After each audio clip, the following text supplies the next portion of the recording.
तुम पहली सीख प्राप्त कर चुके हो।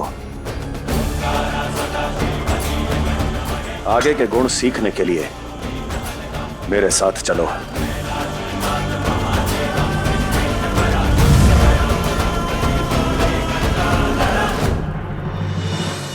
माँ, माँ कहाँ हैं आप? मेरी पुकार सुनिए।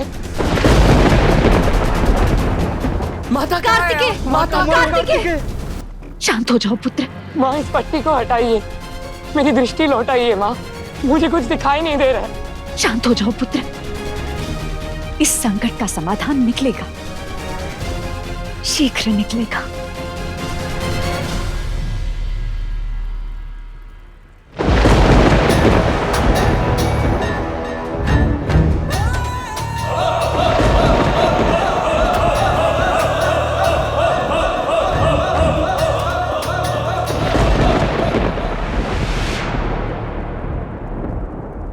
महादेव पुत्र गणेश, देवी पार्वती, नारद, देवी भूमि और सबसे महत्वपूर्ण समस्त संसार के पालन करता नारायण, इनके आंखों पर काली पट्टी बांधना अब तक शेष है। किसी को भूल नहीं गए असुर गुरु? देवों के देव महादेव मेरे परम शत्रु, उनकी भी आंखों पर पट्टी बंधेगी।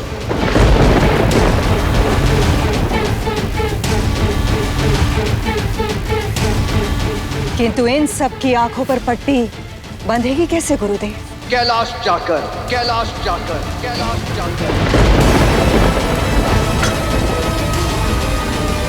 शिव की आंखों के समक्ष सबकी आंखें हर लूंगा मैं, बांध दूंगा उन्हें अंधकार की पट्टी में। असंभव! जिनकी आंखों में पट्टी बांधने का स्वप्न देख रहे हो, वो कैलाश में रहते हैं, शिवत्व में रमते हैं। कैलाश और शिवत्व का जोड़ तुम्हारी शक्तियों को क्षीण कर देगा पुत्र। असुर गुरु, आपके क्या विचार हैं? एक उपाय अवश्य है जिससे हम नंदी, गणेश और समस्त देवगणों की आंखों के ऊपर पट्टी बांध सकते हैं। अच्छा, बताइए गुरुदेव। अंधकासुर, अब जो मैं कहने जा रहा हूं वो ध्यान से सुनो और जैसे मैं कहता हूं वैसे ही करो। इस युक्ति के लिए तालमेल और शीघ्रता की आवश्यकता होगी।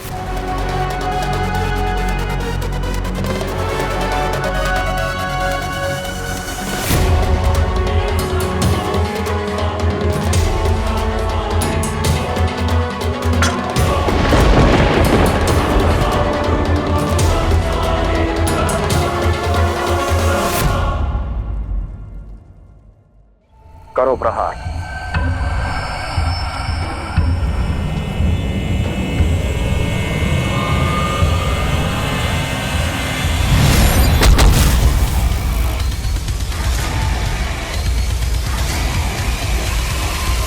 प्रहार का स्वांग नहीं, प्रहार करो।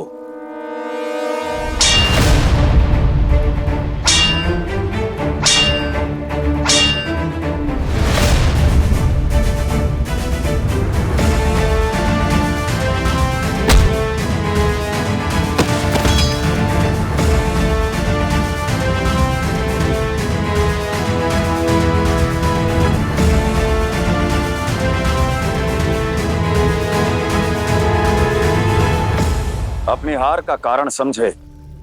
हाँ महादेव, आपके समक्ष ये भौम अत्यंत साधारण है। मेरे पास ना शिक्षा है और ना ही दीक्षा है। शिक्षा और दीक्षा से वीरता प्राप्त नहीं होती भौम, वीरता प्राप्त होती है इच्छा शक्ति से। युद्ध शिक्षा की परीक्षा नहीं, इच्छा शक्ति की परीक्षा लेता है। प्रहार करने का पुनः प्रयास करो।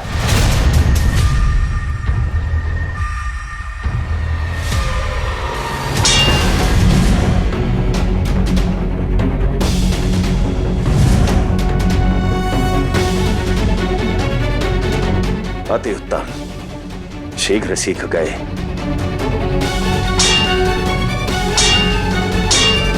अति उत्तम।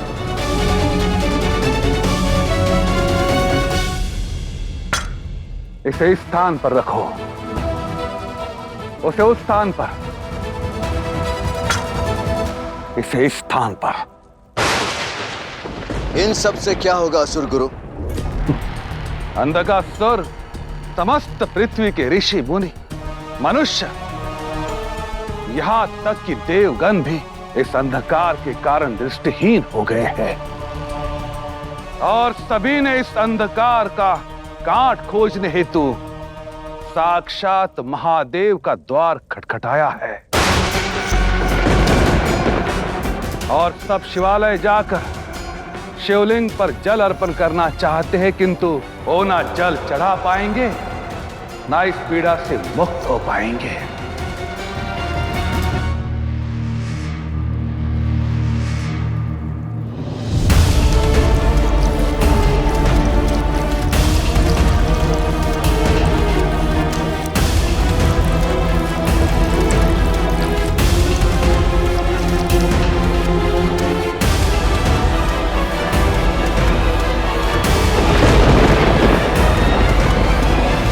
महादेव के शिवलिंग पर जल चढ़ाने से जो सुखद आभास होता है, जो तृप्ति मिलती है, जो ऊर्जा वातावरण में घुलती है, वो आज नहीं है।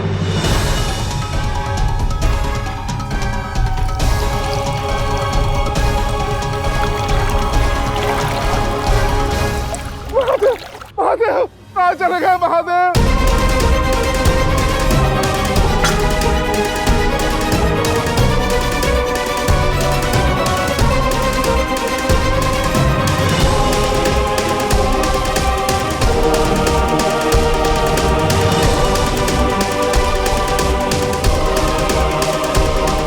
ये सारे शिवलिंग यही रहेंगे। कोई भी भक्त इस पर जल अर्पण नहीं कर पाएगा और इस पीड़ा को शिवगण कदापि सह नहीं पाएंगे। भक्ति में व्याकुल शिवगण इन शिवलिंग पर जल चढ़ाने हेतु यह अवश्य आएंगे और उसी क्षण कैलाश से दूर उनकी आंखों पर पट्टी बांधकर उन्हें दृष्टिहीन कर देंगे। आप इतने विश्वास के साथ कैसे कह सकते हैं असुर गुरु? वो सभी आएंगे, यह आवश्यक तो नहीं? आएंगे तो अवश्य, यह असुर गुरु शुक्राचार्य का अनुमान है। चलो, हमारा षड्यंत्र उनकी परीक्षा भी ले लेगा कि कठिन समय में महादेव के भक्त शिवगण अपना कर्तव्य निभाने हेतु यहां आएंगे या नहीं।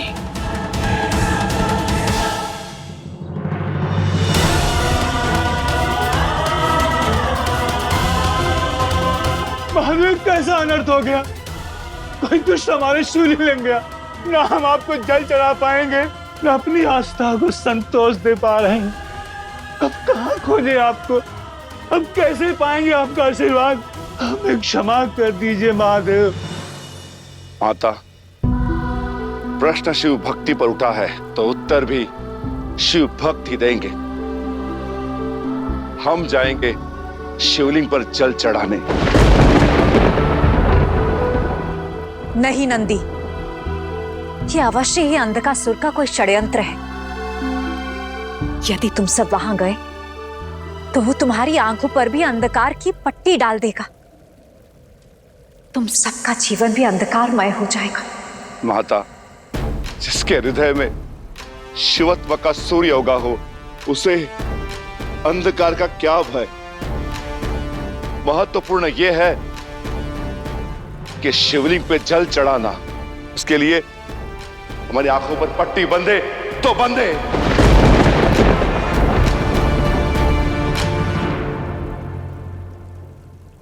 मना मत कीजिए माता, कभी कभी तो अवसर मिलता है हमें महादेव के प्रति अपना प्रेम प्रकट करने का।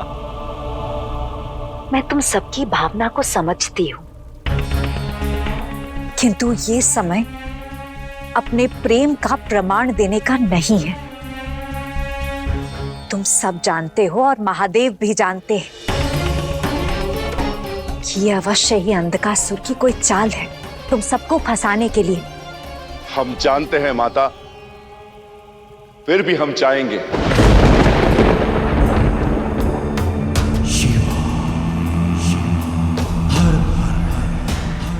भावों में बहकर भाग्य से मत लड़िए, ये षड्यंत्र है, इसमें मत फंसिए। गणेश जी, जिसके मन में केवल और केवल शिव बसे हो, वो कभी भी कोई भी पाश में नहीं फंस सकता। हम बस सभी शिव भक्ति में झूमते हुए, बोल बम बम कहते हुए वहां पहुंच ही जाएंगे और शिवलिंग पर जल चढ़ा कर ही फिर से लौटेंगे।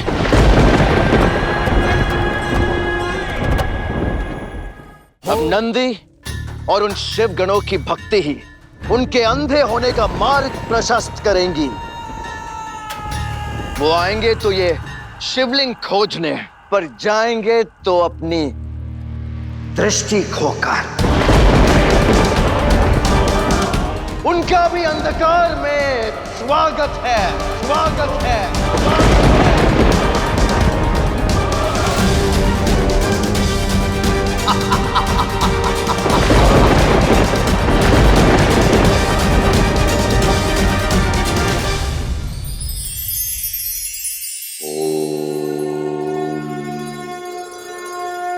बालक, जब आपके मुख में आपको जल की एक घूंट पिलाता है, तब उसके किए का श्रेय देने के लिए आप उसके लिए ताली बजाते हैं। किंतु जिस दिन आप उसे उसके किए का श्रेय नहीं देंगे, उस दिन उसकी प्रसन्नता का अंत हो जाएगा।